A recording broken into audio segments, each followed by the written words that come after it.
আমি তো যতটুক পারি বুঝাইতে, তার মাইকে আর বুঝাইতে পারি না।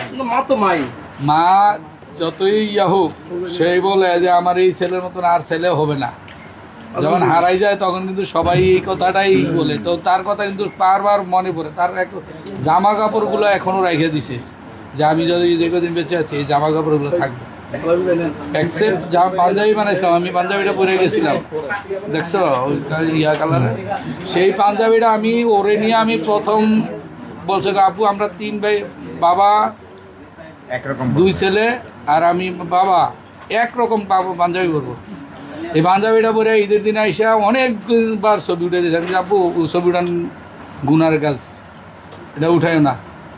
কয় আপু এরিয়া মনে হয় শীতে সবার পাঞ্জাবিটি পুরান হয়ে যাবে, কিন্তু আমারটাই নতুন থাকবে। কিন্তু আইজও ঠিকই তার কথাটা রয়ে গেছে।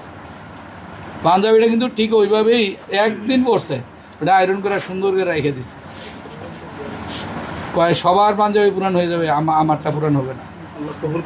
দেখছেন, এগুলা একটা আল্লাহর হয়তো তার কাছে আগেই কিছু আসছে, কিছু অ্যালার্ম থাকে যারা যে আমার ছেলেও চাইছে এরকম একটা দেশ হোক, এইরকম একটা সন্ত্রাস মুক্ত হোক, যাতে আর কেউ যেন কারো মায়ের কোল যেন ওইভাবে খালি না হয়।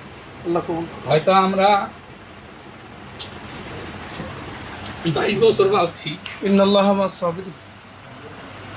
এগুলা ওই নিজে টানে গেছে। আমি এখান থেকে একটা সিনারি আমি লাড়িতে এখন আমি একটা সিনারি একটা ও যেই জায়গায় রাখছে এই জায়গায় আমি এখন রাখছি। আমি বলছি আমি যে কত বেঁচে আছি এইভাবে থাকবে, এরকমটা এইভাবে থাকবে। ও নিজের হাতে এই অ্যাঙ্গেলগুলো নিজে আনছে, নিজে থাইকা কাজ করছে। আমি অ্যাঙ্গেল দিয়ে বসলাম। এটা আমার জীবনে আমি 35 বছর চাকরির বয়সে আমার এই গড়টাই আছে।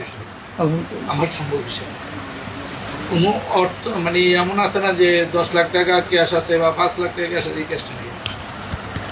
আমি এই ঘরটা করতে আমার মায়ের জীবিত থাকতে বলছিল, বাবা এরকম তুমি একটা ঘর করো, আমি একদিন শুয়ে যাই। কিন্তু আমার করার মতো সামর্থ্য ছিল না।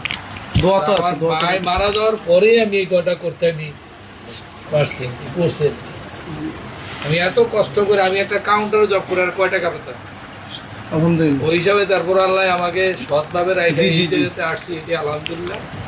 তো আমি এটাই স্যালুট দিই যে আজকে যে একটা ইয়া করছি এখানে, আমির ভাই ওখানে একটা অনুষ্ঠান করলো, প্রস্তাব গেল, ওখানে যে একটা বসার জায়গায় করলো। 17 বছরে আমরা মনে হয় এইভাবে কখনো বসতে পারি, 16-17 বছর কেউ এইভাবে বৈশা কথা বলা, হয়তো আমার জন্মের পরে আমি বাড়িতে বৈশা কখনো এইভাবে ইয়া করিনি।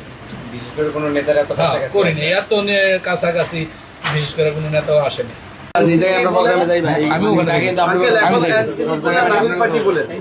আপনি যেভাবে বলেন সম্পূর্ণটা আল্লাহ রহমতের উপরে। জি জি, পুঁজিও নাই বাজিও নাই না।